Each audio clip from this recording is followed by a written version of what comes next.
Hello mga kakulas! Kamusta ang araw nyo? Kami ito, after po namin sa train, nag-ikot kami. Ikot kami ng ikot kasi si mama nga na ando na sa clinic, kaya kami kailangan alawin ko ang batang ito. Kasi ayaw niya mapakali, ayaw niya na umupo lang kami. Hindi pa kami kumakain nito.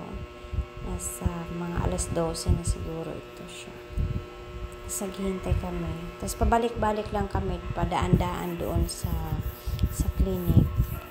Kasi tinitignan ko kung tapos na si mama sa operation. Hindi pa nga.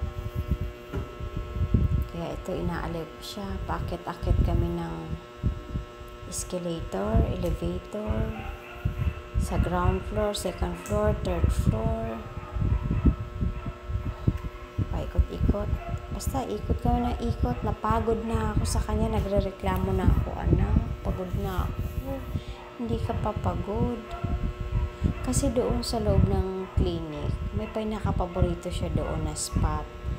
May upuan kasi na foam doon na mataas. Parang mataas siya na upuan eh. Mataas yung sandalan niya. Tapos pag doon kasi siya, nung first time namin pumunta doon na kahiligan niyang maghiga-higa, doon siya didede.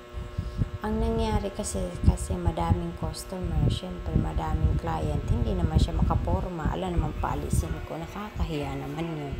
Kaya, ayun, kailangan talagang lumabas kami at aliwin ko siya kasi iiyak siya kapag naka-stay lang kami sa isang tabi. Kaya ang nangyari, after namin ng train, dito na naman kami sa pinasakay ko siya. Pinatry ko siya dito sa kabayo na yan.